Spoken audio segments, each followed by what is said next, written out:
The thermal alarm had been screaming for 9 minutes, and Cole Brannick had stopped hearing it 4 minutes ago. What he heard instead was the structure. The deep, grinding complaint of a load-bearing arch torquing under heat it was never designed to hold. The sharp pop-crack of wall segments splitting along crystal fault lines as the stone expanded unevenly. The heated side swelling, the cool side resisting, the material caught between two irreconcilable pressures. And beneath all of it, a low vibration that traveled through the floor plates and up through the soles of his mag boots into his shins. The sound of a building deciding whether to stand or fall, and leaning toward fall. He was 17 meters inside the western habitation wing of Outpost Sheledri, on a world called Vexoran, carrying a 60-kilo breaching saw in his right hand and dragging a fire suppression line with his left, and the air outside his helmet was 900 degrees Celsius and climbing. "Brannick, you have 4 minutes before the wing's atmospheric containment fails," said Lieutenant Commander Torres over the team channel. Her voice carried the flat calm of someone reading a checklist while watching a disaster unfold on 3 separate displays. "The thermal gradient across the load-bearing wall is exceeding tolerance. When that wall goes, the atmospheric seal goes with it.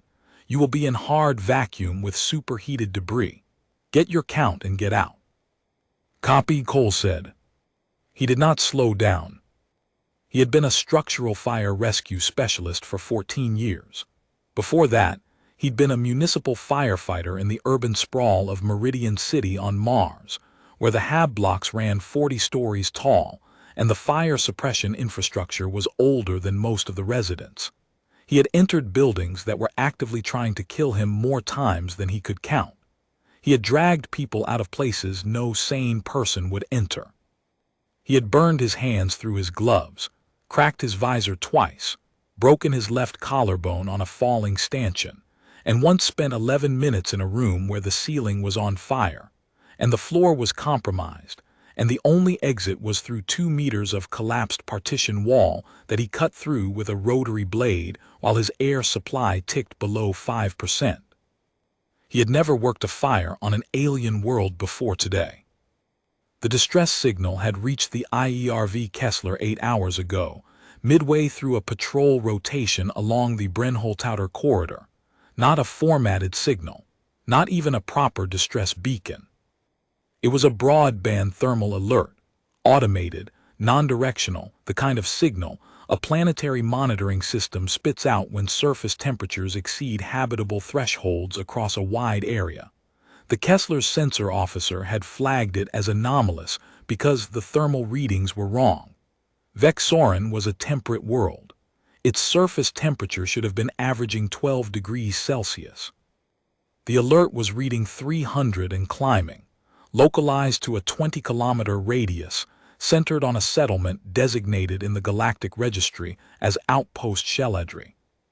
Outpost Sheledri was a drevathi colony, population approximately 4,000. The drevathi were a species Cole had never encountered, a dusky purple-skinned people with smooth, almost velvety skin and large dark eyes, slender builds, and long four-fingered hands. They were a religious caste species, which meant their colonies were organized around spiritual hierarchies rather than military or industrial ones. Their outpost on Vexoran was a contemplative settlement, a monastery world essentially. Scholars, archivists, liturgists, not soldiers, not engineers. Not people built for emergencies. The cause of the thermal event was geological. Vexoran sat on a volcanic fault system that the Drevathi's initial survey had classified as dormant. It was no longer dormant. A subsurface magma intrusion had breached the crust 14 kilometers west of Sheledri, sending a pyroclastic flow, superheated gas, and volcanic debris across the intervening terrain at 200 kilometers per hour. The flow itself had passed south of the outpost, missing the main settlement by 3 kilometers, but the thermal shockwave had not missed. It had rolled across Sheledri like a wall of invisible fire, superheating the air, igniting exposed surfaces, compromising atmospheric seals, and turning the outpost's western habitation wing into an oven. The drevathi had no fire service. They had no emergency rescue infrastructure. They had no structural engineers, no hazmat teams, no fire-rated shelters, no evacuation corridors. Their colony was a monastery. Their infrastructure was designed for contemplation, vaulted halls for meditation, quiet cells for reflection, archive chambers for the preservation of texts, a central sanctuary for communal liturgy. None of it was designed to survive a thermal wave. None of it was designed to protect 4,000 people from the kind of heat that the planet's geology had decided, after 6 centuries of dormancy, to produce. When the thermal wave hit, the drevathi responded with the tools they had. The colony's administrative hierarchy, the prelate, the senior scholars, the archivists, organized a rapid evacuation of the central and eastern sections into the sanctuary and its courtyards. They sealed the doors between the eastern and western wings, sacrificing the western wing's population to save the central core. They activated their automated distress notification, which transmitted their situation to the Galactic Compact's Regional Coordination Bureau. And then they did what contemplative species do in crisis. They gathered in their central sanctuary and prayed. They prayed with the disciplined precision of people who had spent their lives organizing existence into meaningful categories, and the prayer they chose was one that Cole would later learn was called the contemplation of uncertain continuation. Not a prayer for rescue, not a prayer for intervention, a prayer for the capacity to observe whatever happened next with clarity and composure. Their prayers went to the Galactic Compact's Regional Coordination Bureau. The Bureau's automated response system classified the event, cross-referenced the settlement's species profile and infrastructure rating, and generated a response recommendation. The recommendation read, Incident Severity Class 7 Thermal, Settlement Infrastructure Rating, D Minimal Hardened Structure, Species Emergency Self-Sufficiency Index, 2.1 of 10. Recommended Response, Dispatch Advisory Notice to Regional Partners. Estimated Partner Response Time, 9-14 Standard Days. 9 to 14 days. The Western Wing's atmospheric containment would fail in hours. 41 drevathi were unaccounted for in that wing, sealed behind doors that the thermal shockwave had fused shut, in rooms where the air was turning to poison. The Kessler's captain, a woman named Adrienne Vasic, read the Bureau's recommendation on the command deck, standing at her station with the thermal data projected on the main display. The numbers were clear. The timeline was clear. The Bureau's assessment was, by its own internal logic, correct. There was no regional partner with structural fire capability within a 9-day transit radius. The settlement's own infrastructure was not designed to survive this kind of event, and the standard response chain, notification, assessment, dispatch, transit, would take between 9 and 14 days to produce boots on the ground. In 14 days, the 41 people in the Western Wing would be dead. In 9 days, they would be dead. In 48 hours, the atmospheric containment would fail and the air inside would become unsurvivable. The Bureau's recommendation was not wrong. It was simply irrelevant. It described what the system could do. It did not describe what needed to happen. Vasic looked at the thermal data, looked at the 41 biosignatures flickering on the Kessler's scanner return and said, "Launch the rescue shuttle. Full structural fire loadout. Brannick's team leads." The Kessler was not a fire ship. It was an interdiction and escort vessel, crew of 94, carrying a small rapid response contingent for boarding operations and emergency assists. Cole Brannick was the senior rescue specialist, the only structural fire-trained operator aboard. His team was 4 people: himself, Specialist Finn Darrow, breacher and forced entry, Corpsman Lyra Sohn, trauma medic, and Specialist Jai Okonkwo, atmospheric hazmat. They trained for shipboard fires, compartment rescues, and emergency decompression assists. They did not train for planetary volcanic thermal events on alien monastery worlds. They launched anyway. During the shuttle descent, Cole ran the pre-entry briefing.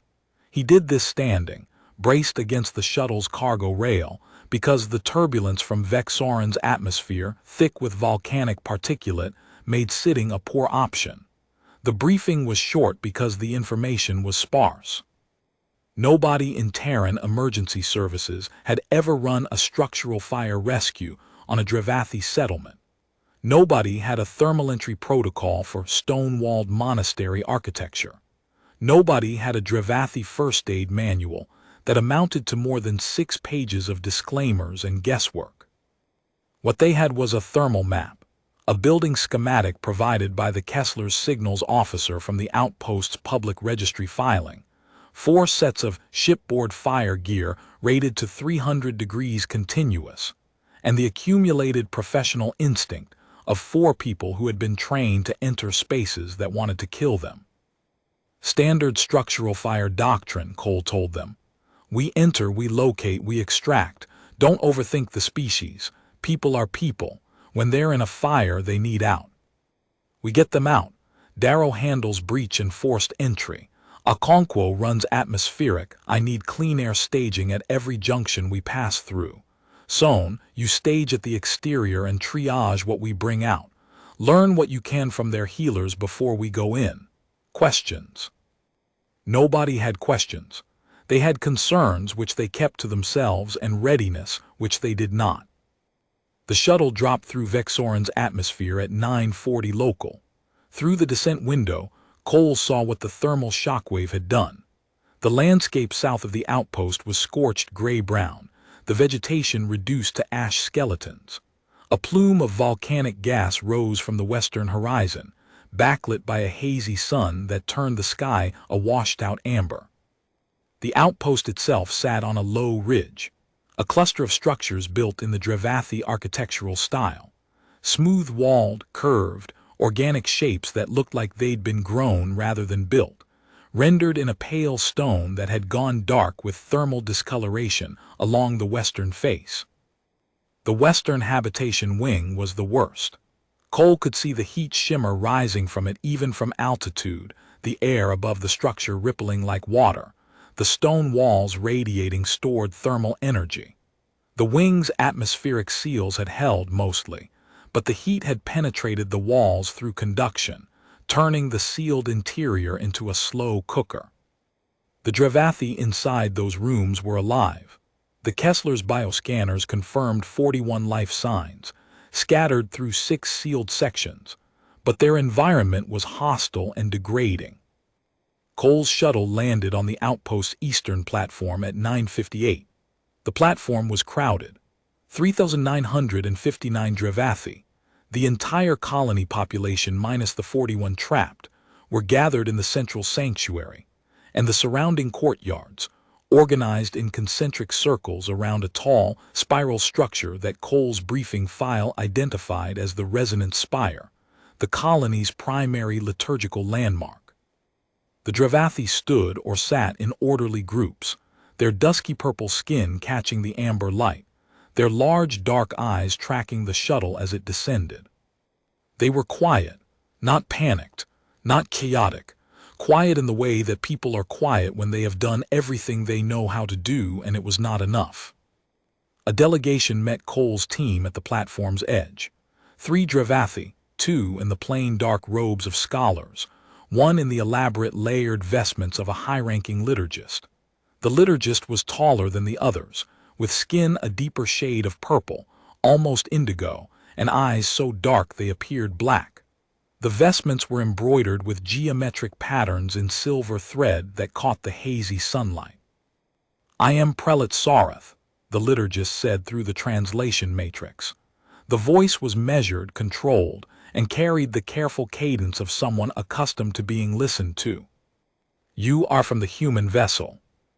Structural Fire Rescue Specialist Cole Brannick, IERV Kessler, Cole said. We're here for your people in the Western Wing. Sarath's dark eyes moved to the Western Wing. The heat shimmer was visible even from the platform, a rippling distortion above the structure's curved roof. We sealed those doors when the thermal wave struck. We had to. The alternative was allowing the heat to reach the central sanctuary. The doors are fused. We cannot open them. We can. The interior temperature of the western wing is 900 degrees and climbing on the outer sections. We know. We're going in. Sarth looked at Cole the way a scholar looks at a statement that violates known physics. The Compact's Coordination Bureau informed us that rescue response would require 9 to 14 days. Your vessel arrived in 8 hours. We were in the corridor. We heard the alert. You are not a rescue vessel. Your ship's registration identifies it as an interdiction and escort platform. You carry weapons, not rescue equipment. We carry a structural fire response team. We carry breaching tools, atmospheric processing, and medical capability. We carry people who enter burning structures for a living. Cole paused. He could see the doubt in Sarth's expression, not hostility, not refusal, but the doubt of someone whose entire framework for understanding the universe had just been handed a data point that didn't fit. The Compact's bureau said 9 to 14 days. A warship had shown up in 8 hours and was promising to walk into a building at 900 degrees. The prelate was trying to reconcile these two facts and failing, and Cole understood that failure because he had seen it 100 times on 100 faces in front of 100 burning buildings. Hope is the hardest thing to accept when you've already let it go. We're what's here, Cole said, and here is enough. Sarth was silent for a moment. Behind the prelate, the two scholars exchanged a glance that Cole recognized. He had seen it on the faces of people trapped in burning buildings who had been told help was coming, and then been told help was delayed, and then been told help was not coming at all. It was the look of someone who had already grieved and was now being asked to hope again, and did not know if they could afford it. There are 41 souls in that wing, Sarth said. 26 in the lower dormitory section, 9 in the archive chamber, 6 in the reflection cells on the upper level. We'll start with the lower dormitory, largest group, closest to our entry point. Darrow, I need a thermal map of the wing overlaid on the architectural schematic. Darrow had it up in 90 seconds, a composite of the Kessler's orbital scans and the outposts building data that Sarth's scholars provided. The western wing was 3 stories, built into the ridge's slope, with the lower dormitory partially underground. The thermal gradient was savage, outer walls at 900 plus, inner rooms at 200 to 300, the lower dormitory at 160. Survivable for the drevathi, whose biology tolerated heat better than human standard, but not indefinitely. The atmospheric processors in the sealed sections were failing, the recycled air growing toxic with thermal decomposition products from the building materials. Entry point, Darrow asked. Service corridor, ground level, east side. It's the furthest wall from the thermal source. Should be the coolest section. We cut through the fused door, establish a suppression line, and work our way to the dormitory. Cole, the service corridor is reading 240 ambient, Okonkwo said, checking the atmospheric data. Our suits are rated to 300 continuous, 350 peak. That's tight. Tight is what we have. Sohn, stage your trauma kit at the entry point. We'll bring them out to you. Okonkwo, I need you on atmospheric monitoring. The second those decomposition levels hit critical in any section, I need to know. And if they're already critical, then we work faster. They geared up on the platform while 4,000 drevathi watched in silence. Cole checked Darrow's suit seals by hand, a habit from Mars, where a failed seal in a compartment fire meant death in minutes. Darrow checked Cole's in return, both of them moving through the procedure with the automatic precision of people who had done it 1,000 times, and understood that the 1,001st time was no less important than the first. Okonkwo loaded the portable atmospheric processor onto a gravity sled. A 40-kilo unit designed for shipboard compartment ventilation, not planetary deployment, but it would scrub toxic air, and that was what mattered. Sohn laid out her trauma kit on a thermal blanket at the platform's edge. Hydrotherapy supplies, burn dressings, respiratory support equipment, an emergency defibrillator rated for 3 species, none of them drevathi, and a datapad loaded with the only drevathi physiological reference. The Kessler's medical database contained 6 pages, most of it stamped with incompleteness warnings. "How do I treat a drevathi for heat injury?" Sohn had asked during the shuttle descent. "Improvise," Cole had said. "With what?" "With whatever they can tell us.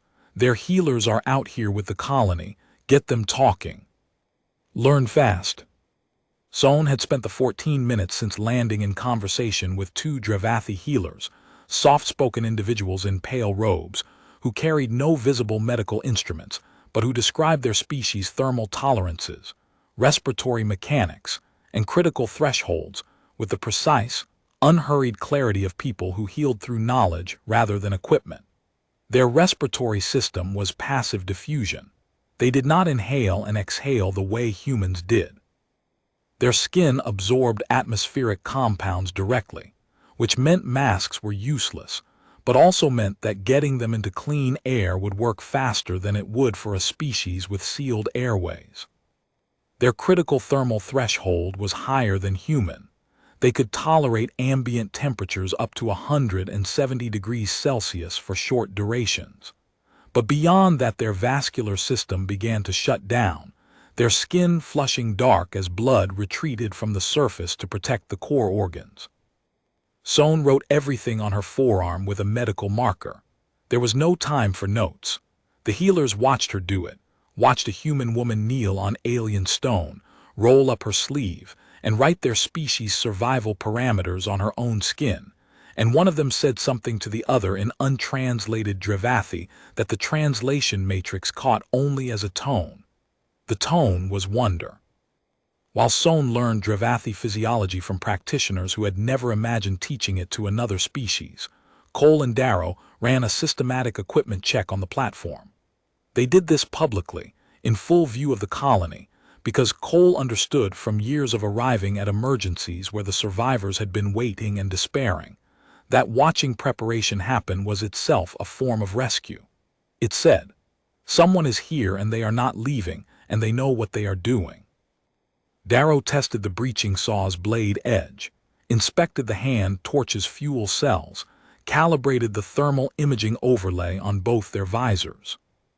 Cole checked the fire suppression line, 200 meters of reinforced polymer rated to 400 degrees, with a spray nozzle that could deliver either water or chemical retardant. They wouldn't use retardant on a structure that might contain breathable atmosphere. It would poison the air. But the line itself could serve as a lifeline, a reference cord, a way to trace their route back through smoke-filled corridors if the thermal overlay failed. He clipped the reel to his suit's dorsal mount and fed the nozzle into his left hand. Okonkwo ran a final atmospheric diagnostic from the shuttle's sensor station, scanning each sealed section of the western wing for atmospheric composition. The results confirmed what the orbital data had suggested. Carbon monoxide concentrations building in every sealed space, nitrogen dioxide accumulating near heat sources where the wall sealants were outgassing, and oxygen levels dropping as the sealed room's limited atmospheric volume was consumed by slow chemical reactions between the heated stone and the moisture from the drevathi's emergency water supplies.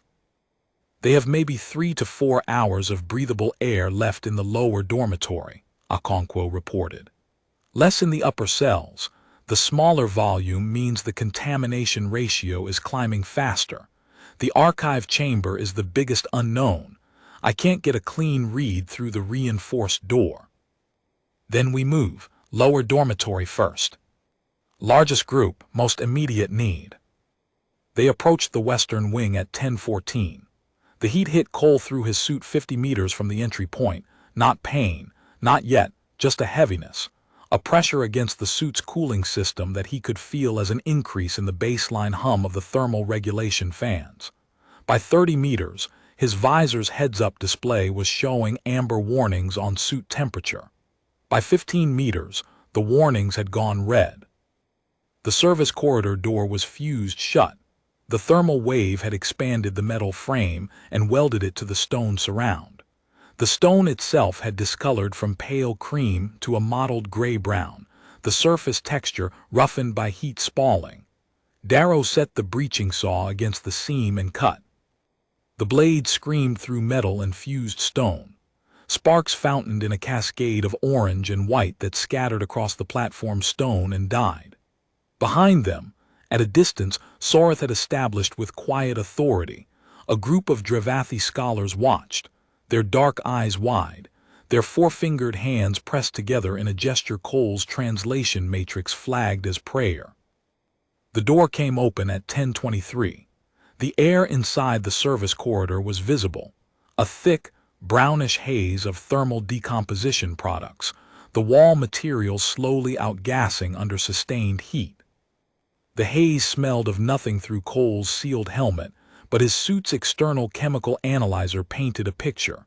Carbon monoxide, sulfur dioxide, particulate silicate from degrading stone, trace ammonia from organic compounds in the wall sealant.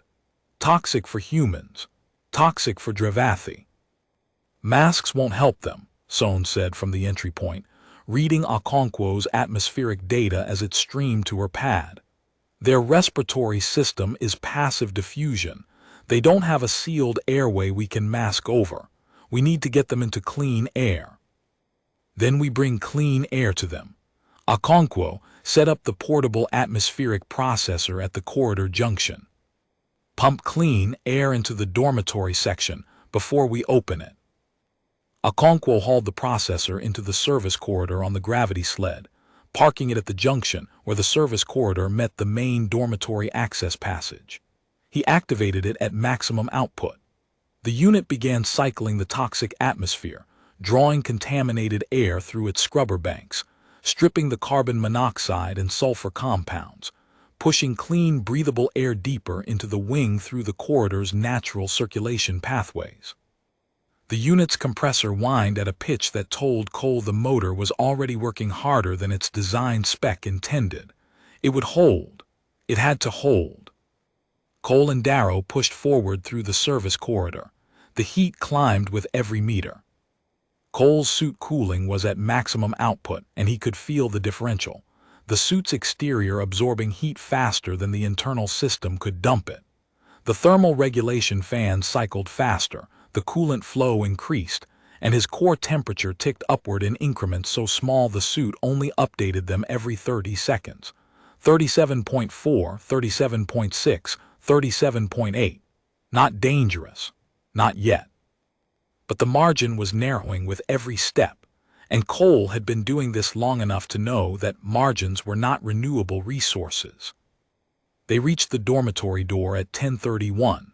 This one was worse than the service entrance, not just fused but warped, the frame buckled inward by thermal expansion. The door itself bowed into a slight concave that pressed against the stone arch above it.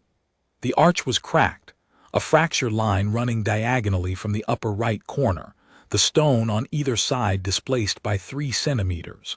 If they cut the door wrong, the arch would collapse inward. Behind the door, Cole could hear sounds, not screaming, not crying, a low, rhythmic chanting, many voices in unison, rising and falling in a pattern that his translator flagged as a drevathi liturgical form, a contemplation of endings. Not a death prayer, the translator parsed a subtle distinction. A contemplation of endings was an acknowledgement that something was concluding, delivered without judgment, without panic, with the disciplined acceptance of a species whose spiritual practice centered on observing the passage of moments without attempting to control them. The 26 people in that room had concluded that the thermal wave was their ending. They were not screaming because screaming was not contemplative. They were not panicking because panic served no function within their framework. They were sitting in a room at 160 degrees, breathing air that was slowly becoming poison, and they were marking the passage of what they believed were their final hours with the same quiet liturgical discipline they would have used to mark the passage of any other moment in their lives. They were wrong about the ending. Cole was here to make sure of that. Darrow, breach it. The frame is buckled. If I cut the wrong strut, the wall section above the door could collapse inward. See that crack? The arch is already compromised. Can you shore it? With what? These walls are smooth stone. There's nothing to brace against. Cole looked at the corridor. Darrow was right. No structural members, no framing, no anchor points. He looked at his breaching saw. 60 kilos of hardened alloy and cutting mechanism, with a housing frame built to take the torque of cutting through ship-grade bulkheads. Use the saw frame as a shore. Wedge it into the gap between the door and the arch, take the load, then I'll cut the hinges with the hand torch. Darrow stared at him. You want me to use a 60-kilo breaching saw as a structural brace? It's rated for 1,200 kilos of lateral load. The arch weighs maybe 800. It'll hold. And if it doesn't, then we'll be very motivated to move fast. Darrow wedged the saw into the gap.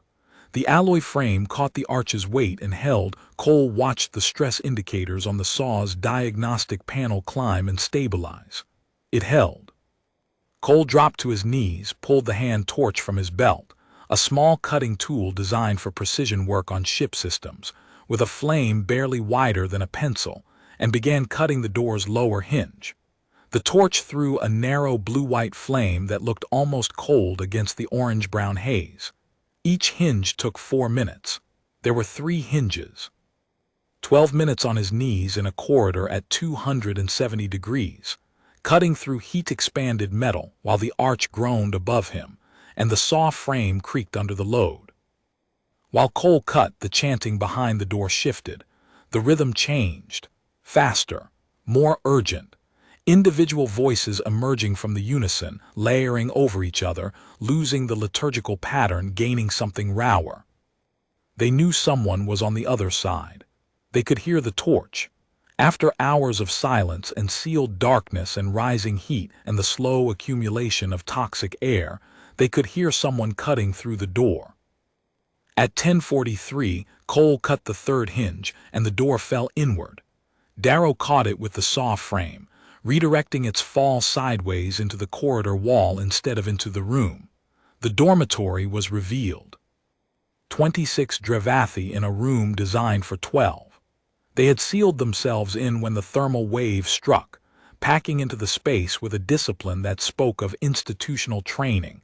The scholars in the center, the younger initiates around them, the eldest members positioned at the walls where the heat was worst. They had covered the walls with wet fabric, robes, bedding, liturgical hangings soaked with water from a cistern that Cole could see in the corner, to slow the heat transfer, a technique that was primitive and effective and had probably bought them 2 additional hours. The water in the cistern was gone.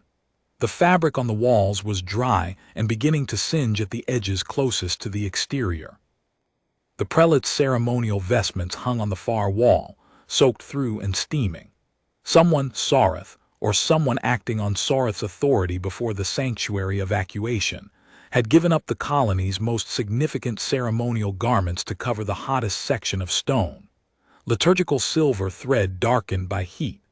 9,000 years of unbroken religious tradition used as a heat shield. The drevathi looked at Cole. 26 pairs of large dark eyes in dusky purple faces, the skin flushed darker with heat stress, 4-fingered hands clasped together, mouth still moving in the shapes of the chant that had stopped when the door fell.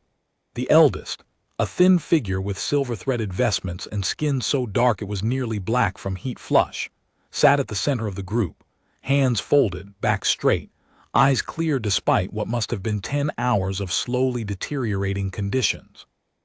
I'm Cole, human, rescue specialist. We're getting you out. Stay together, follow the lights on my suit. The corridor is hot, but we have clean air flowing at the junction. Move quickly, but do not run. The floor is uneven where the stone has shifted. Darrow leads, I'm on the tail. The eldest drevathi spoke.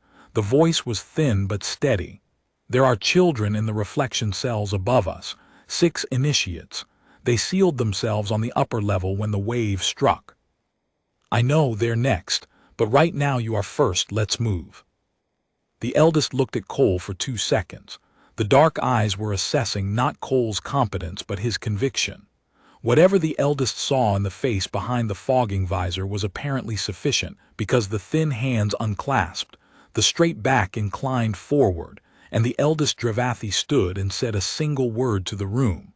The translator rendered it as follow. The 26 stood. Some needed help, younger scholars steadying older ones, arms linking, four-fingered hands gripping robes and shoulders. They organized themselves in the same disciplined manner they had used to seal the room, the mobile on the outside, the struggling in the center, supported. They moved. 26 drevathi through a corridor that was now reading 310 degrees ambient, following the chemical lights on Darrow's suit, their smooth velvety skin glistening with heat-stress secretion. A biological response Cole hadn't known to expect. A slick, faintly luminescent coating that their skin produced under extreme heat to increase radiative cooling. Their bare feet. The drevathi did not wear footwear touch stone that would have blistered human skin in seconds. Their biology gave them the margin, not much, enough. Cole walked at the back of the column, counting heads with every glance forward. His suit was alarming continuously now: thermal warnings, cooling system strain indicators, the suit's AI suggesting in calm automated tones that he reverse course and exit the thermal zone. He silenced each warning as it came. He had silenced 1,000 of them over 14 years. The suit was doing its job. He was doing his. Halfway through the corridor, a drevathi scholar near the middle of the column stumbled. The four-fingered hands reached for the wall and recoiled. The stone was too hot to touch. The scholar's legs buckled. Cole was there in 3 strides, one arm under the scholar's shoulders, taking the weight. The drevathi was lighter than Cole expected, 50 kilograms at most, the build slender enough that Cole's arm wrapped almost entirely around the torso. The scholar's skin against Cole's suit sleeve was hot, feverishly hot, the secretion coating it almost steaming. "I have you, keep moving, we're almost there."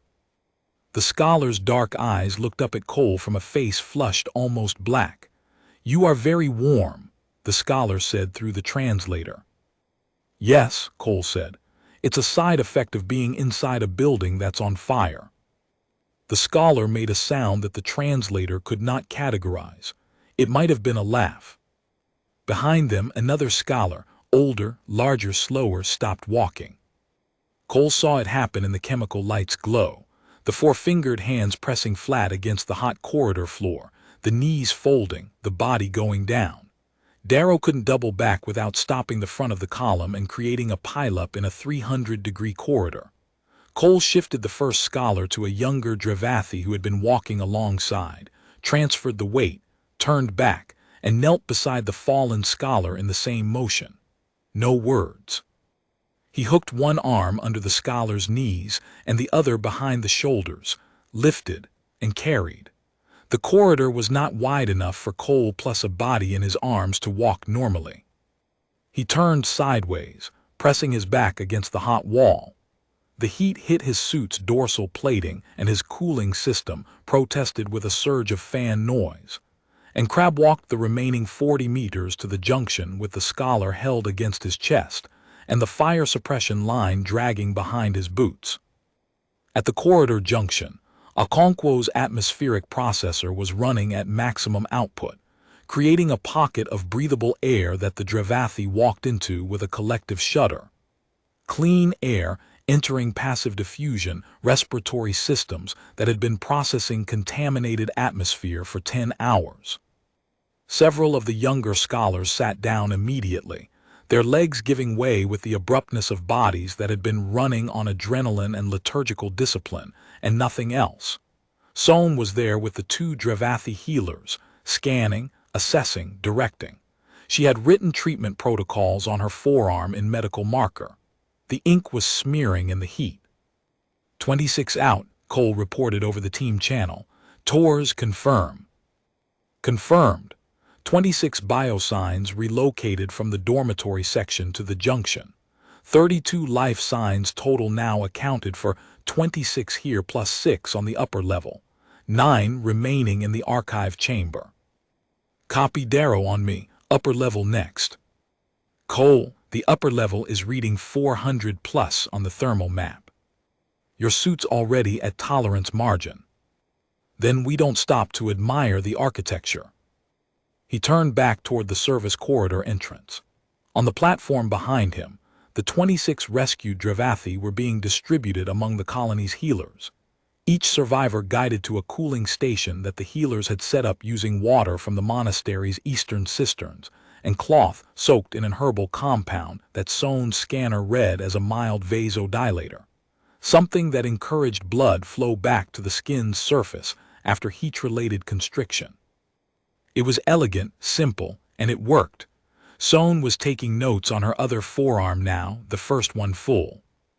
A young drevathi scholar, one of the 26, the one who had stumbled in the corridor, caught Cole's eye as he passed.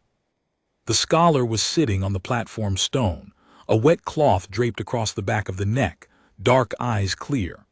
The scholar raised one four-fingered hand and pressed it to the center of the chest, a gesture Cole's translator flagged as acknowledgement of debt. Cole nodded and kept walking. He did not stop because there were 6 more people in the building, and the building was getting hotter. They went up. The stairwell was narrow, designed for contemplative scholars who walked in single file and found spiritual meaning in the act of ascending, and the heat in it was layered. Cole could feel the gradient through his suit as they climbed. 30 degrees hotter at chest height than at his boots, 50 degrees hotter at the top of each landing than at the bottom. The physics were simple. Hot air rises.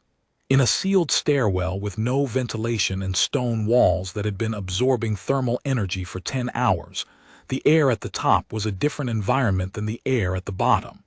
His suit's external sensors read the gradient as a color map on his visor overlay. Blue at his boots, amber at his waist, deep red at his helmet.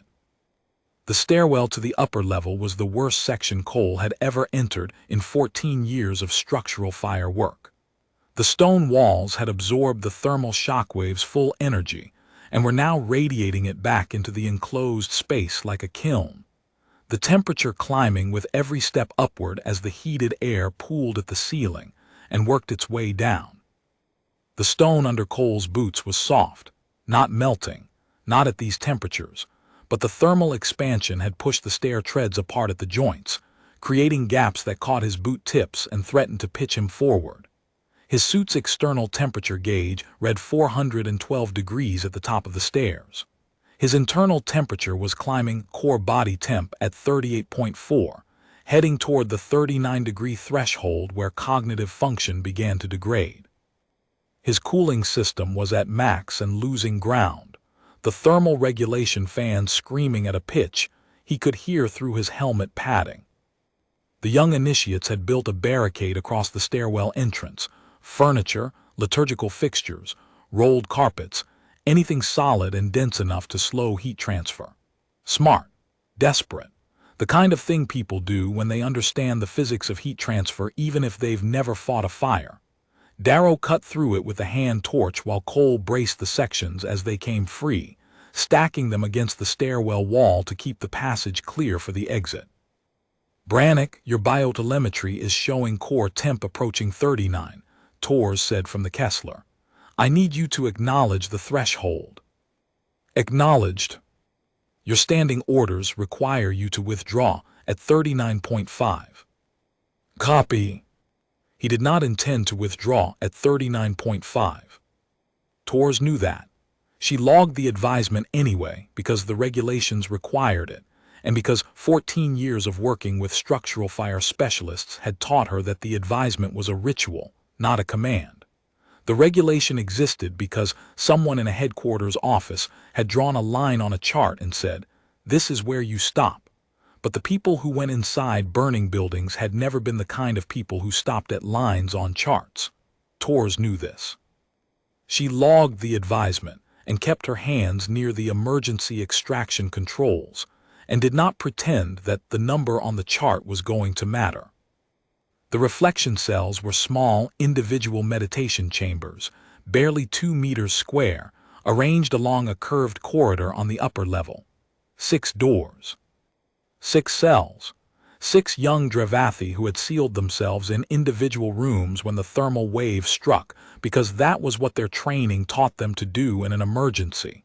Seal, contain, pray. Cole hit the first door. Fused shut. Hand torch. 3 hinges.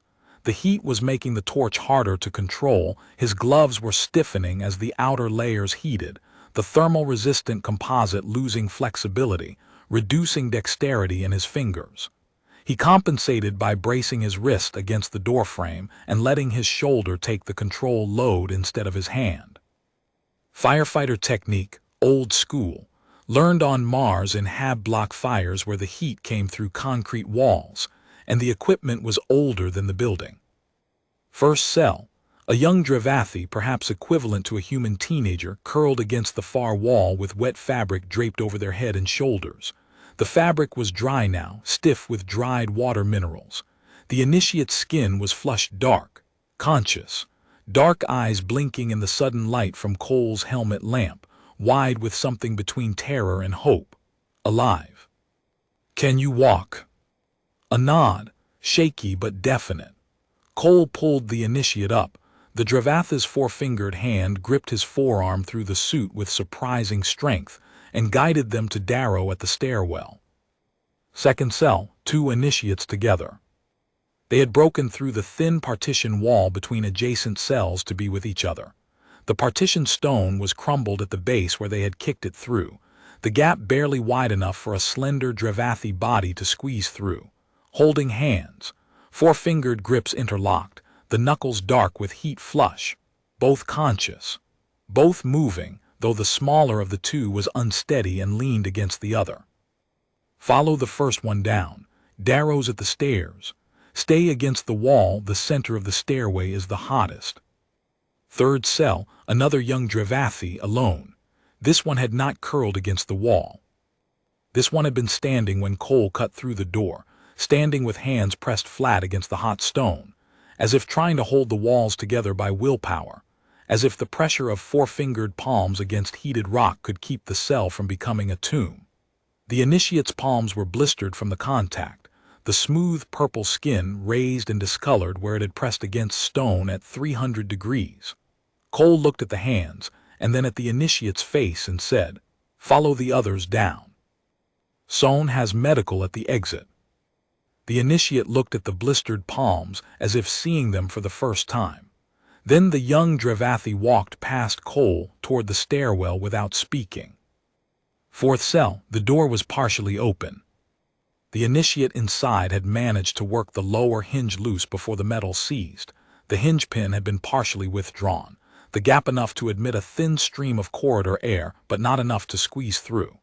The initiate was pressed against the gap, face turned toward the narrow opening, breathing the contaminated corridor air because it was marginally cooler than the air inside the cell. Cole cut the remaining hinges and the door swung free. The initiate did not move immediately. Cole reached in and touched the drevathi's shoulder, the lightest contact, and the initiate flinched as if waking from a dream. "Out now, follow the light." The initiate followed the light. Cole's core temp hit 39.1 on the 4th cell. His hands were shaking inside his gloves, not from cold, from heat. The fine motor control was going. His visor was fogging at the edges where the cooling seal was losing its thermal differential, the viewable area narrowing into a circle at the center of his vision. He could feel the heat now not as a warning, but as a presence, a physical weight pressing against every surface of his body, compressing the margins between functional and dangerous into something thin enough to see through. The 5th cell was empty. The initiate had found a ventilation duct, a narrow passage for atmospheric circulation built into the monastery's walls, and crawled into it. Cole could see the marks on the duct's edge where 4-fingered hands had gripped and pulled, the stone scratched, A strip of fabric caught on the duck's interior lip. "Darrow, one of them went into the ventilation system. Can you trace the duct?" "It runs east and drops to the lower level. If they made it through the full length, they'd come out near the service corridor junction." Okonkwo, check the junction. Okonkwo's voice 30 seconds later. "Got them. They're at the junction. Dehydrated, disoriented, scared, alive. The drevathi healers have them. 5 accounted for, 1 remaining." The 6th cell was at the end of the corridor, the section closest to the outer wall, the section that had taken the thermal waves full force. The stone here was a different color, no longer the pale cream of the monastery's interior, but a dark, baked gray. The surface texture changed by sustained heat into something rough and almost powdery. Cole's external temperature gauge read 461 degrees. His suit's cooling system was no longer keeping pace. His internal temperature was 39.3 and climbing steadily, a tenth of a degree every 40 seconds. The suit's AI was no longer suggesting withdrawal. It was stating it as a directive, the text scrolling across his fogging visor in red. "Thermal limit exceeded. Withdraw immediately." Cole cut the first hinge on the 6th door.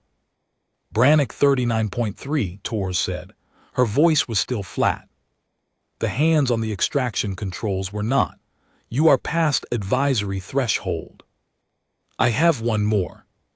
You have approximately 90 seconds before your cooling system's thermal differential collapses. At that point, your suit becomes a thermal conductor, not a thermal barrier. You understand what that means?" "It means I have 90 seconds, and there's someone on the other side of this door." Tors did not respond. There was nothing in the manual for what she was watching, a specialist cutting through a door at 460 degrees with 90 seconds of suit integrity remaining. For one person, on a world that was not his, for a species he had never met. The manual said withdraw. The specialist said one more. Tors noted the time, noted the temperature, noted the telemetry, and kept her hands on the controls that would do nothing useful if the suit failed before he got out. The second hinge. The torch was wavering, the fuel cell was running hot in the superheated air, the chemical reaction destabilizing at the elevated ambient temperature, the flame flickering between blue, white, and yellow. Cole held it steady by clamping both hands around the grip and pressing the nozzle against the hinge pin with his body weight, his shoulder against the doorframe, his legs braced on the softened stone floor. The metal parted. The hinge fell. 60 seconds. The third hinge. His visor was half fogged now, the edges closing in like a tunnel. He could see the hinge through a narrowing circle of clarity in the center of his vision, a dark bolt of metal in a gray stone frame, lit by the wavering blue-white flame of a torch that was running on the edge of failure. His hands were shaking badly. He braced harder. The torch cut. The metal resisted. The expansion had wedged the hinge pin tighter than the others. Cole increased the torch's fuel flow to maximum. The flame jumped to a sharp, bright point that burned through the expanded metal in 4 seconds. The hinge parted. The door fell inward. The 6th initiate was unconscious. A young drevathi, the smallest of the 6, lying on the cell floor with wet fabric wrapped around their face and torso. The fabric had dried hours ago, brittle and stiff. The skin beneath was flushed so dark it was nearly black, heat stroke in a species Cole had never treated. The skin's luminescent secretion dried to a dull film, the four-fingered hands limp at the sides, the fingers slightly curled in the involuntary contraction of muscles failing under thermal stress. Cole picked up the initiate. The drevathi weighed perhaps 30 kilograms, a child's weight. Cole's suit weighed 22. His gear weighed 18. His own body weighed 86. He was carrying 156 kilograms through a corridor at 460 degrees with 30 seconds of effective cooling remaining. He ran. Not the careful, measured movement of a rescue professional managing risk and preserving margins. A flat-out sprint down a corridor where the floor was soft enough to deform under his boot treads, and the walls were radiating enough heat to cook unprotected flesh in seconds, and his suit was screaming every alarm it possessed in a chorus of electronic panic that merged into a single continuous tone.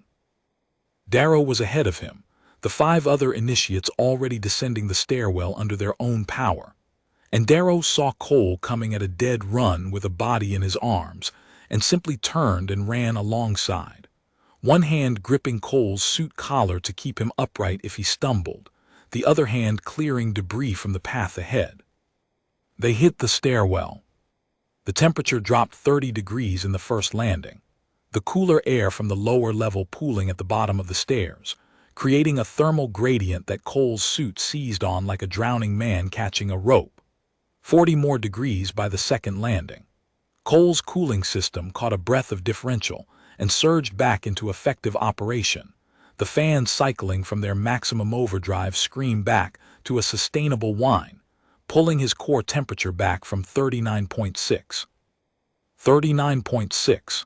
He would read that number in his telemetry log later, in the quiet of the Kessler's medical bay, and he would understand clinically that it meant he had been 12 seconds from incapacitation.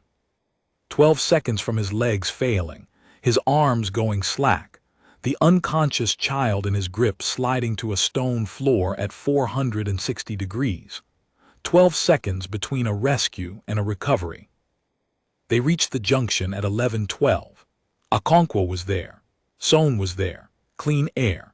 The atmospheric processor humming at a pitch that said its compressor was on borrowed time but still cycling. Sohn took the unconscious initiate from Cole's arms without a word. Her hands were already gloved in thermal management wraps she'd improvised from the drevathi healer's cooling compounds and burn dressing material, and went to work. Checking vitals with the scanner pressed against dusky purple skin, reading numbers she had no baseline for, comparing them against the threshold values written in smeared medical marker on her own forearm. Core temp on this one is critical, Sohn said. Way past their thermal ceiling. I need to get them outside into ambient, now. They brought the initiate out. All 6. Cole walked behind the last of them, through the service corridor, past the breached door where the saw still sat wedged in the arch like a steel sentinel, into daylight that felt like ice water after the inferno of the upper level. 32 out, 9 to go. On the platform, Sohn worked the unconscious initiate with the drevathi healers at her elbows. They provided the physiological knowledge. She provided the emergency medicine discipline. And between them, they brought the young drevathi's temperature down using a cooling technique that neither species' medical tradition had ever developed. A combination of human evaporative cooling, wet wraps refreshed in a cycle, and drevathi resonance therapy, a low-humming contact that the healers maintained by placing their hands on the initiate's torso. A practice Sohn did not understand and did not question because the patient's vitals improved every time they did it. Cole rehydrated. 2 liters in 4 minutes, the water warm from the shuttle's storage bay, but the best thing he had tasted since entering the wing. He swapped his suit's depleted cooling cartridges for fresh ones from the shuttle's supply locker, 8 remaining out of the 16-cartridge loadout they'd brought, which meant after this next entry they would be at 4 cartridges, and 4 cartridges would not sustain a third entry at anything above 200 degrees. This was it. 2 entries. Everything they had. He checked his suit's structural integrity with the diagnostic wand from the shuttle's maintenance kit. The outer layers on both forearms were delaminating, the thermal-resistant composite separating at the bonding seams where sustained 400-degree heat had degraded the adhesive. Under the delamination, the secondary thermal barrier was intact but exposed. If the outer layer peeled further during the next entry, his forearms would be operating on a single layer of protection instead of the rated double. His gloves were stiffened permanently.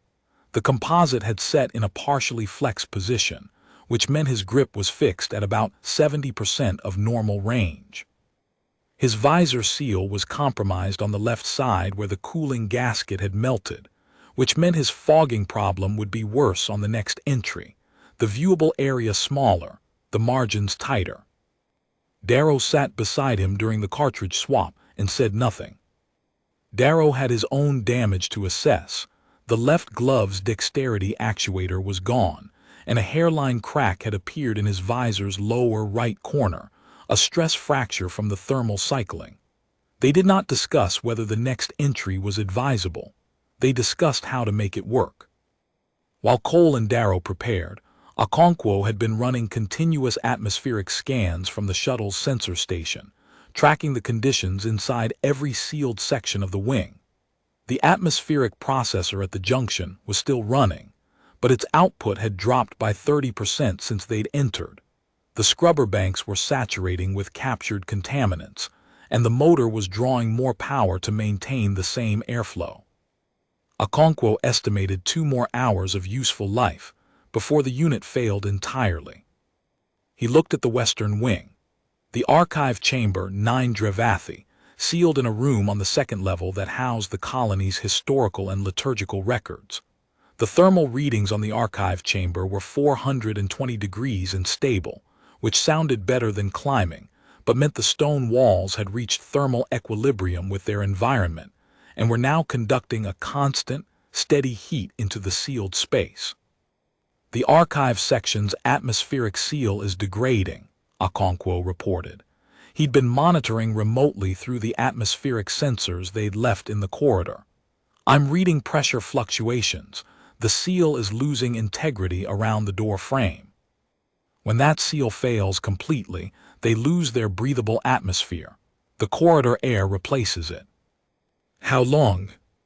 40 minutes, maybe less. The fluctuations are getting faster. 40 minutes. Cole had been planning for 90 minutes of recovery before re-entry, per protocol, to allow his core temperature to stabilize and his suit's cooling system to fully recharge. He did not have 90 minutes. He had 40. He looked at Darrow. Torres intervened before Cole could ask. Brannick, I am formally advising against a second interior entry. Your suit integrity is compromised, forearm delamination, visor seal failure, glove stiffness. Darrow's dexterity actuator is down and his visor is stress-cracked. Your core temperatures have not returned to baseline. Protocol requires a 90-minute recovery period and a fresh suit check before re-entry into a thermal environment. You do not have 90 minutes and you do not have fresh suits. Understood, Cole said. That is not the same as acknowledged. Are you going back in? Cole looked at the western wing, at the heat shimmer rising from its roof, at the faint, dark shape of the archive section visible through the distortion, a room where 9 people were sitting in a circle around their civilization's oldest book, protecting it with their bodies, in an environment that was about to lose its atmospheric seal. Yes. Torres was quiet for 4 seconds. Then I need you to know that if your suit's thermal differential fails in the interior and you go down, I cannot extract you. The shuttle does not have interior rescue capability. Okonkwo does not have the suit rating to enter above 300 degrees. Sohn is not a structural fire operator. If you go down in there, you stay down. I know that, Commander. I know you know. I am saying it for the record. The record can note that I went back in. The record will note whatever happens. Go get them. Cole looked at Darrow. Ready. Darrow checked his own suit readouts. His cooling cartridges were at 40% from the first entry. His suit's outer layers showed the same thermal degradation as Cole's. His visor seal was intact, which was better, but his left glove's dexterity actuator had failed, which was worse. It meant his left hand was operating on manual flex only, no power assist, reduced grip strength. His visor had a hairline stress crack in the lower right corner that might widen under thermal cycling. His boots showed the same sole deformation as Cole's. Darrow looked at Cole with an expression that was not fear, and was not reluctance, and was not bravery, and was something older than all three. The expression of a man who understands exactly what is being asked, and has weighed it against exactly what it will cost, and has made the decision before the question was finished. Let's go. They went back in. The second entry was harder in every way that mattered. The thermal load in the western wing had continued to build during the 43 minutes they'd been outside. The service corridor, which had been 240 on first entry, was now reading 320. The junction was 310. The atmosphere was thicker, browner, more toxic. Okonkwo's processor was fighting a losing battle against the outgassing, the scrubber banks saturating faster than they could regenerate. The processor's compressor tone had dropped half an octave, which Okonkwo said meant the motor bearings were heating, and the unit had maybe 2 more hours of operation before it failed. Cole and Darrow climbed to the second level. The corridor to the archive chamber was a furnace, 430 degrees, the stone walls so saturated with heat that they radiated it in visible waves, the air itself bending and rippling like a living thing. Cole's suit was at maximum cooling from the moment he entered the stairwell, the fresh cartridges burning down at a rate that told him the differential between this entry and the last was at least 50 degrees. The archive chamber door was different from the others, heavier, reinforced, a composite of stone and metal designed to protect the colony's historical records from environmental damage. The irony was precise. The same reinforcement that made the door fireproof had also fused it more thoroughly than any other door in the wing. The hinges were not standard pin and socket. They were integrated structural members, bonded directly into the wall. "I can't cut these with a hand torch," Darrow said. "They're part of the wall. I need the breaching saw." The breaching saw was at the dormitory level, still wedged in the arch where they'd used it as a structural shore an hour and a half earlier. Cole went back down to get it. Alone. Down the furnace stairs, stepping over gaps between the treads that had widened since their first ascent, the stone groaning audibly with thermal stress, a fine powder of spalled rock accumulating on the stair surfaces from walls that were slowly shedding their outer layer under sustained heat. The sound of the building was different now. Deeper, less complaint, more resignation. Cole knew that sound. It was the sound of a structure that had stopped fighting its own collapse and was simply waiting for the moment when gravity would win. He reached the dormitory level and wrenched the saw free from the arch. The stone had expanded around it during the time it had served as a shore, gripping the alloy frame like a fist. Cole braced his boot against the doorframe and pulled. The stone cracked around the saw's mounting point but did not release. He kicked the base twice, hard, full-force strikes with the reinforced heel of his fire boot, and the frame broke free with a shower of stone fragments. The arch above groaned but held. It would not hold much longer. Cole picked up the 60-kilo saw and went back up the furnace stairs, the weight dragging at his arms, his cooling cartridges draining at a rate his suit displayed as a countdown timer he chose not to look at, his core temperature climbing again past 38.5. Darrow cut the archive door in 7 minutes. The saw screamed through reinforced composite and stone-bonded hinges, the blade sending a shower of sparks that hit the opposite wall and died against stone too hot to mark. Cole braced the frame with his shoulder and both hands, taking the vibration of the saw's cut through his arm bones and into his chest, feeling the door shift and settle as each hinge parted, the weight redistributing through the arch above. The heat pressed against his back like a hand trying to push him to his knees. He locked his legs and held. The archive chamber opened. 9 drevathi, the archivists. They had done something extraordinary in the hours since the thermal wave struck, something that Cole, in 14 years of rescue work, had never seen anyone do.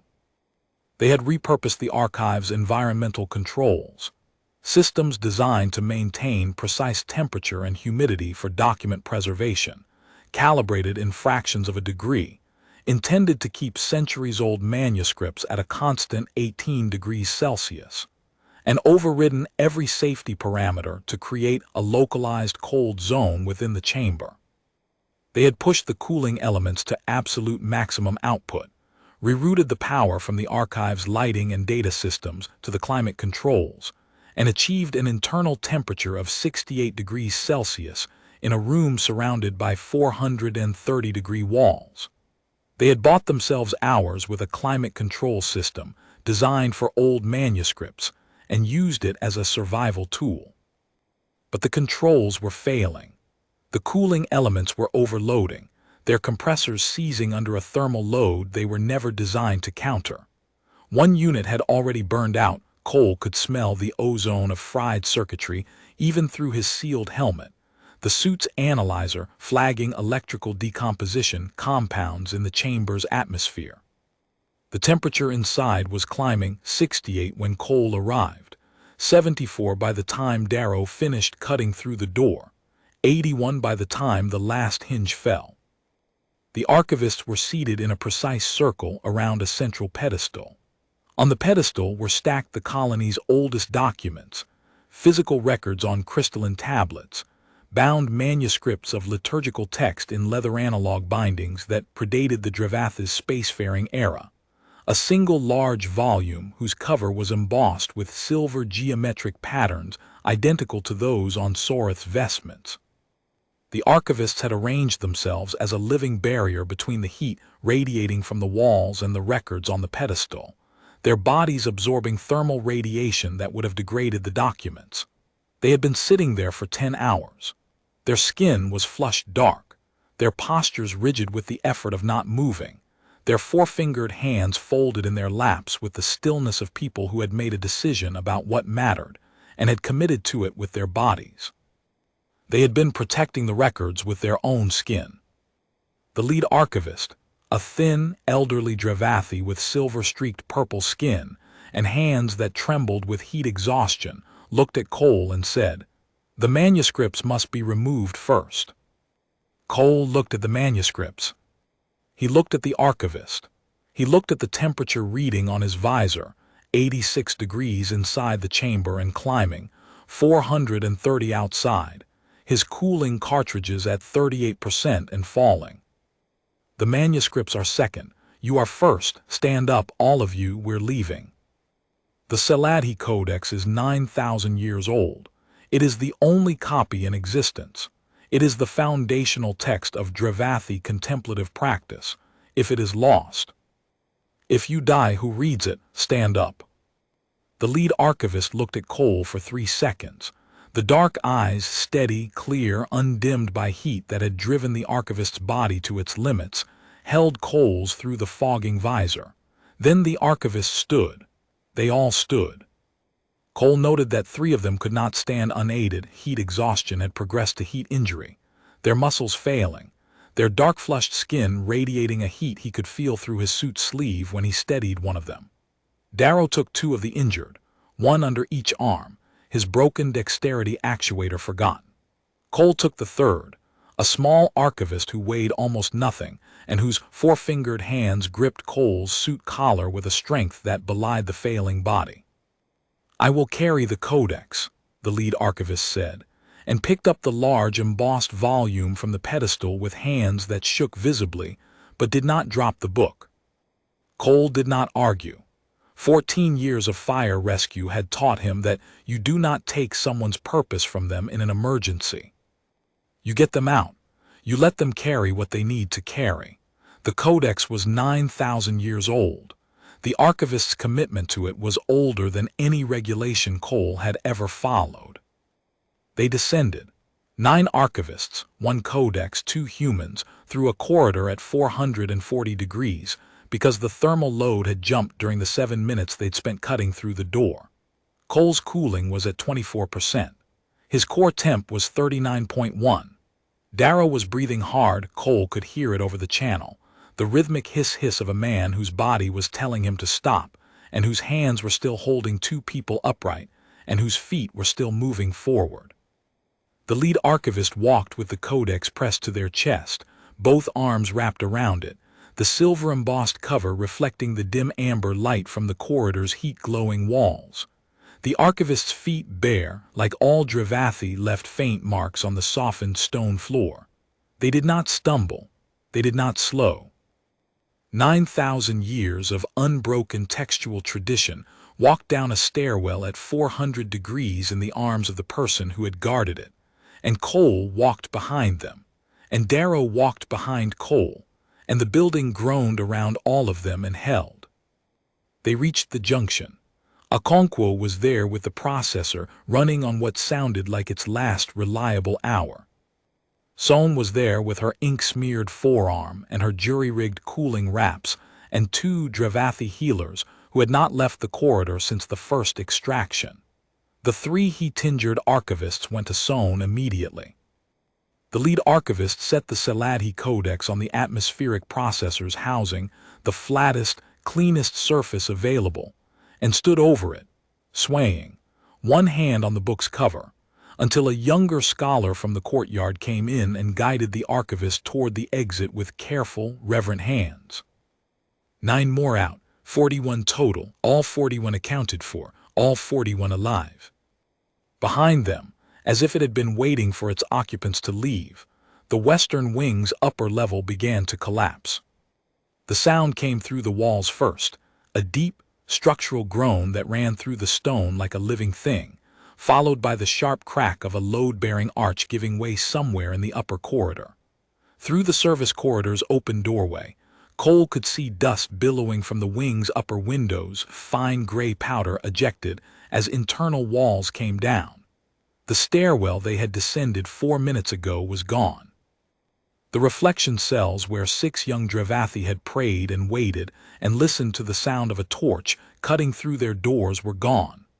The corridor where Cole had run at 39.6 degrees, carrying a child, 12 seconds from going down, buried under falling stone. 4 minutes. If they had been 4 minutes slower in the archive chamber, 4 minutes slower cutting through the reinforced door, 4 minutes slower carrying 9 people and a 9,000-year-old book down a stairwell at 400 degrees, the collapse would have caught them inside. The stairwell would have come down with 11 people in it. Cole listened to the wing fall and did not calculate the margin. There was no point. The margin had been what it was. They had made it through. The building had given them exactly enough time and not a second more. Cole sat down on the service corridor floor. His suit's cooling system was at 9%. His core temperature was 39.3. His hands were shaking badly enough that he could not have held the torch if he'd needed to. He pulled his helmet off, not protocol, not safe. The corridor air was contaminated, but the processor had scrubbed it to marginally breathable levels, and let the cooler air hit his face. It was the first unfiltered air he'd breathed in over 2 hours. It smelled of hot stone and ozone and something faintly chemical, and it was the best breath he had taken in his life. Darrow sat down beside him, also removed his helmet. The faces of both men were red, sheened with sweat, the skin around their eyes creased from squinting through fogging visors. They sat in a corridor in an alien monastery on a volcanic world, and breathed air that a portable shipboard ventilation unit was scrubbing clean at the edge of its mechanical life. And they did not speak for 3 minutes, because there was nothing to say that the work hadn't already said. Okonkwo brought them water. Sohn checked their vitals, core temps, hydration levels, neurological response, with the same scanner she'd been using on the drevathi, running human baselines side by side with the alien values she'd been learning all morning. Cole's hands were still shaking when Sohn held the scanner against his wrist, and she noted it without comment because she had seen his telemetry log, and knew what 39.6 meant, and knew that hands shaking after that was not a symptom. It was a receipt. Darrow's hands were not shaking. They were swollen. The left hand, the one that had been working without power assist for the entire upper-level extraction and the archive breach, was visibly larger than the right, the knuckles inflamed, the joints stiffened from sustained manual grip at temperatures that had degraded the glove's internal padding. Sohn wrapped it in a cold compress from the shuttle's first aid kit and told Darrow to keep it elevated. Darrow set his hand on his knee and did not elevate it because he was sitting on the floor of a monastery corridor, and there was nothing higher than his knee to elevate it to. Sohn did not press the point. Tors confirmed from the Kessler that all 41 biosignatures were now reading from the outpost's eastern platform. All 41. The number sat in the air between them like a weight and a victory simultaneously. Then Sohn said, "Cole, the unconscious initiate from the 6th cell." He looked up. "They're awake, vitals stabilizing. The drevathi healer's resonance therapy is working, their core temp is dropping steadily. They're asking for you." Cole walked out to the platform on legs that felt like they belonged to someone else, the muscles heavy, the joints stiff, the soles of his feet tender from heat that had conducted through his boot material. The hazy amber sunlight was blinding after the darkness of the wing's interior. The heat outside was nothing, 12 degrees ambient, a light wind from the east carrying the faint sulfur smell of the distant eruption. After 460 degrees, 12 felt like winter. The young drevathi was lying on a thermal blanket on the platform's stone surface, surrounded by 3 of the colony's healers and a circle of scholars who had cleared a space but would not leave. The initiate's eyes, large, dark, still slightly unfocused from the heat injury but tracking now, aware, found Cole as he approached. The dusky purple skin had cooled to its normal shade, the heat flush receding, the luminescent secretion still drying on the surface.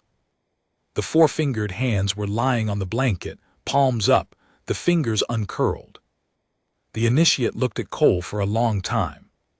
Then the young drevathi raised one hand and touched Cole's gloved fingers where his hand hung at his side. The touch was light, careful, the 4 smooth fingers resting against thermal-resistant composite that was still warm from the interior. "You came back for me," the initiate said through the translator. "I was the last one you could have stopped." "That's not how it works. The door was the hottest point in the wing. Your suit was failing. I heard the alarms from inside the cell. I heard them before I lost consciousness." "You heard that?" "I heard everything. I heard the torch cutting the hinges. I counted them 3. I heard the door fall. I heard you pick me up. I felt the heat change when you started running, the air moving across my face, faster and faster, and your breathing harder and harder, and then the cooler air at the bottom of the stairs, and then hands that were not yours taking me from you." The initiate's dark eyes held Cole's. "You were dying in there. Your suit was screaming at you to leave, and you ran toward me." Cole didn't answer. He didn't have an answer that wasn't the truth, and the truth was so simple it felt insufficient. You do not leave someone in a fire. You go back. You always go back. That is the entire job. That is the only thing. Prelate Sorath appeared beside him. The tall liturgist stood at the edge of the circle, hands clasped in the prayer gesture, the replacement vestments plain, unembroidered, borrowed from a junior scholar, catching the amber light without the silver thread that had been sacrificed to a dormitory wall. Sorath looked at Cole, at the initiate, at the 4,000 drevathi who stood in concentric circles across the eastern platform, watching, silent. The same silence as when the shuttle had landed, but changed now. No longer the silence of people who had done everything they could. The silence of people who had witnessed something they did not have a liturgical category for. "Specialist Brannick," Sorath said. The prelate's voice carried the same controlled cadence as before, but something underneath it had shifted, a tremor, a depth, like a bell struck harder than intended and still vibrating. "The Galactic Compact's Coordination Bureau estimated our rescue at 9 to 14 standard days." "I'm aware. You arrived in 8 hours. You entered a structure that your own systems classified as unsurvivable. You extracted 41 of our people using equipment designed for shipboard compartment fires, in an environment that exceeded your technology's operational limits. You did this with 4 personnel." "That's correct." Sorath looked at Cole. The dark eyes, nearly black, deep-set in indigo-purple skin, held a weight that Cole recognized.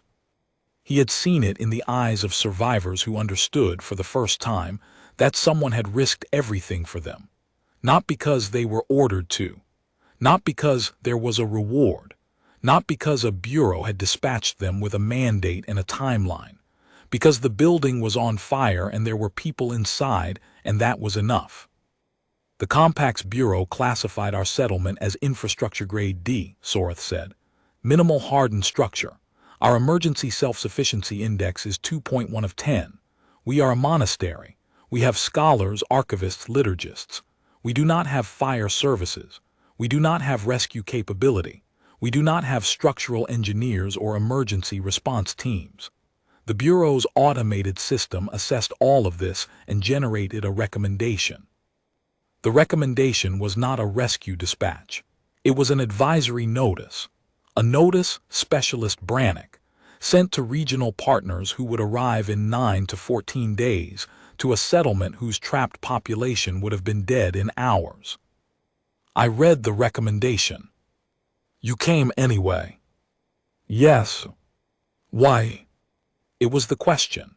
The one that every survivor asks eventually, when the adrenaline fades and the gratitude crystallizes into something harder and more permanent. Why did you come? Why did you risk yourself for strangers? Why did you enter a building that was trying to kill you for people you had never met, on a world you had never visited, for a species you had never encountered? Cole looked at Soreth, at the concentric circles of drevathi across the platform. At the western wing, still radiating heat into the amber sky, its pale stone walls darkened to gray-brown, its shape unchanged but its interior transformed by what 4 humans had done inside it. Because the building was on fire, Cole said, and your people were inside. Soreth was quiet for 11 seconds. The prelate's 4-fingered hands tightened in the prayer clasp until the knuckles went pale against the dark purple skin. The replacement vestments shifted on the tall frame. The wind carried sulfur and ash. Then the prelate of Outpost Sheledry looked away from Cole Brannick. Looked away because the expression on the prelate's face was not something the prelate wanted anyone to see. Not the scholars, not the initiates, not the 4,000 people who had built a liturgical tradition on composure and contemplation and the orderly processing of existence. The expression was too large for a face that had been trained from childhood to carry stillness, and the weight of what the prelate was feeling was too vast for the vocabulary of a species that organized emotion into categories and filed them in archives. So Soreth looked away, toward the western wing, toward the heat shimmer still rising from stone that 4 humans had walked through, and said in a voice that had lost its measured cadence, and was simply the voice of a person who had watched the impossible happen, I will instruct the Bureau to amend their emergency protocol for this sector. What will it say? Soreth did not look back. It will say that if there is a fire you call the humans, and that the humans will come, and that they will walk into it. The 4 of them sat on the platform's edge for 20 minutes before anyone spoke. The amber light of Vexoran's filtered sun fell across them, warm and gentle and absurdly mild after the inferno they had just walked through. Around them, 4,000 drevathi moved in quiet, organized patterns, the healers treating the heat-injured, the scholars distributing water and cooling wraps, the liturgists beginning what the translator identified as a prayer of restoration. The concentric circles had reformed around the resonance spire, but now the 41 extracted drevathi were woven into them, seated among the others, held, tended, present. Darrow pulled his gloves off and examined his hands. The skin was red across the palms, heat-flushed, the fingertips tingling with returning circulation. His left hand, the one that had been operating without the dexterity actuator, was swollen across the knuckles from the sustained manual grip. He flexed the fingers, winced, and set the gloves aside. My left actuator died somewhere in the upper stairwell, he said. I was holding the torch with 2 hands and cutting with one. I couldn't tell you which. Sohn had not sat down. She was still working, moving between the 7 heat-injury cases on the platform, the scanner in one hand and the improvised cooling wraps in the other, the 2 drevathi healers flanking her like colleagues who had been working together for years instead of hours. She had filled both forearms with medical notes by now and had begun writing on the back of her left hand.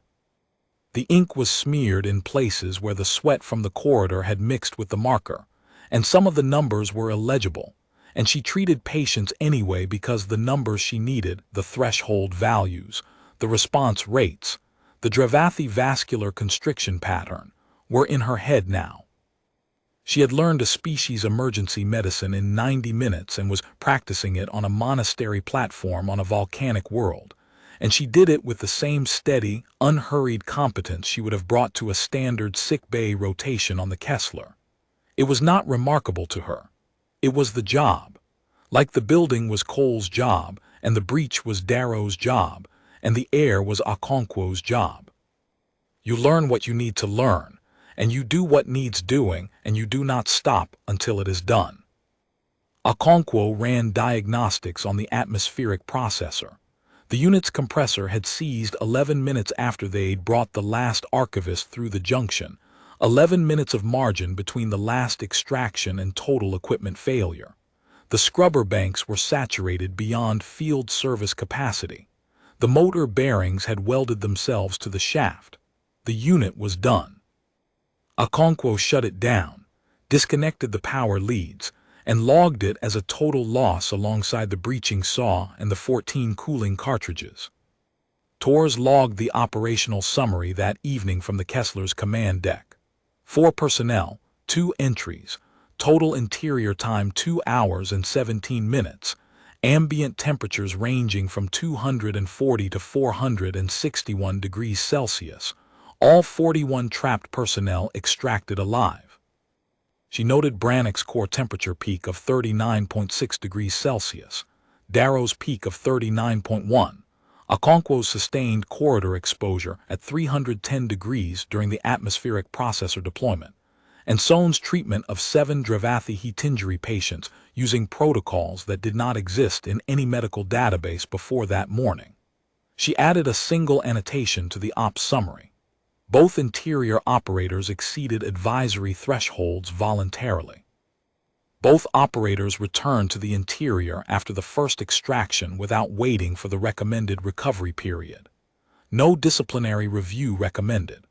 There was nothing in the existing regulations that covered what they had done, because no one had written a regulation for entering a 400-degree alien monastery to rescue people whose own galaxy had classified them as an advisory notice. Vasek, the Kessler's captain, reviewed the summary in her quarters that night and appended her own note. The Bureau's automated response recommended an advisory notice with a 9 to 14-day response window. My crew resolved the situation in 2 hours and 17 minutes of interior time. I do not intend to file a deviation report because there was no protocol to deviate from. There was only a fire and people inside it, and a crew that understood what that meant. The Kessler remained in orbit above Vexorin for 72 hours after the extraction, monitoring the geological activity and providing orbital support, while the drevathi colony began the process of assessing damage and planning repairs. During that time, Darrow returned to the western wing's exterior, not inside. The structure was no longer safe for entry, and mapped the thermal damage from the outside, using the shuttle's sensor array to build a detailed structural analysis of which sections of the wing were salvageable, and which would need to be demolished and rebuilt. He produced a 40-page assessment document and transmitted it to the drevathi colony's administration with a cover note that read, "Your archivists saved your records. Your scholars saved each other. Your building held long enough. Here's what you'll need to put it back together." The drevathi had no structural engineers. Darrow was not an architect. But he had spent 8 years in forced entry and structural assessment, and he knew what a building looked like after a fire, and he knew what it needed to stand again. Sohn filed the medical report from the Kessler's sick bay. 41 drevathi extracted, 41 surviving. 7 heat injuries requiring extended care.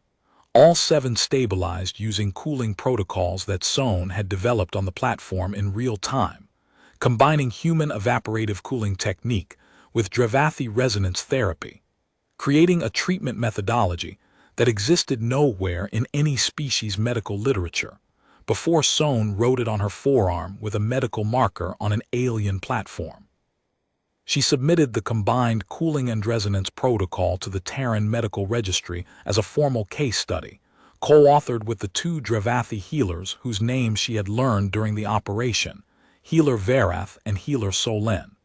The registry accepted the submission and flagged it for cross-species emergency medicine distribution.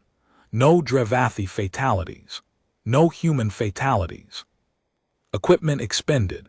2 structural fire suits at end of life from thermal exposure. 1 breaching saw unrecoverable from a building no longer safe to enter.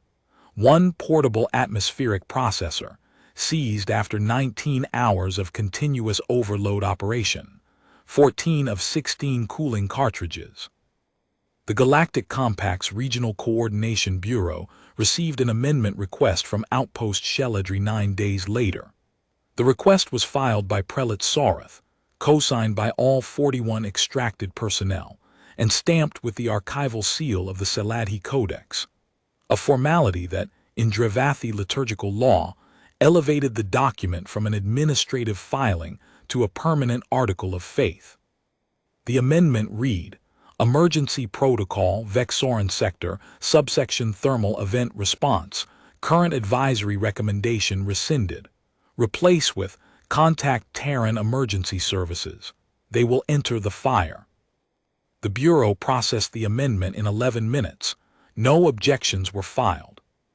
A clerk in the Bureau's Records Division, a mid-level administrative officer who had processed 11,000 emergency protocol amendments over a 20-year career, noted in the processing log that the amendment was the first in the Bureau's history to be stamped with a liturgical seal. The clerk ran a cross-reference and confirmed that the Saladhi Codex's archival seal, under drevathi contemplative law, elevated any document bearing it from a temporal administrative filing to a permanent article of faith, meaning the protocol change carried not merely bureaucratic force but religious authority within the drevathi tradition. It could not be rescinded by the Bureau. It could not be overridden by the Compact. It existed now in the same category as the drevathi's foundational texts, permanent, canonical, a truth held to be beyond the reach of amendment. The clerk noted this, filed it, and moved on to the next item in the processing queue. The clerk did not comment on the content of the amendment. The clerk did not note the irony that a species whose contemplative tradition emphasized the acceptance of endings had just filed a permanent article of faith stating that endings could be interrupted by 4 humans with fire gear and a 60-kilo breaching saw. The clerk simply processed the amendment and moved on. That was the clerk's job. Everyone has one. 18 months later, Cole Brannick received a package at his duty station aboard the Kessler. Inside was a small object wrapped in dark fabric drevathi liturgical cloth, embroidered with the same silver geometric patterns that had once adorned the vestments now permanently heat-fused to a dormitory wall on Vexoran. The object was a stone, smooth, dark, warm to the touch. It was a piece of the western wing's interior wall, a section cut from the corridor between the stairwell and the 6th reflection cell, the corridor where Cole had run at 39.6 degrees core temperature, carrying an unconscious child at 460 degrees ambient. The note, translated from drevathi liturgical script by the Kessler's language processor, read, This stone held the fire so that we could live. You walked through the fire so that we could live. We cannot tell the difference. There was a second line, in a different hand, smaller, less formal, the handwriting of someone young. I heard you running. Cole set the stone on the shelf above his bunk, next to the framed commendation he'd received for his first Hab block fire on Mars, and the cracked visor from the compartment rescue that had broken his collarbone. The stone was still warm. It would always be warm. The drevathi archivists had confirmed in a separate note that the stone's mineral structure had permanently absorbed enough thermal energy during the event to maintain a slight warmth above ambient temperature for the remainder of its geological existence. Centuries, millennia, a piece of a fire that would never fully go out. Cole touched it once with the tips of his fingers, the same fingers that had held the torch, cut the hinges, gripped the initiate, run through 460 degrees with 12 seconds of margin. And then he stood up, checked his suit, and walked to the ready room. There was always another building. There was always another door.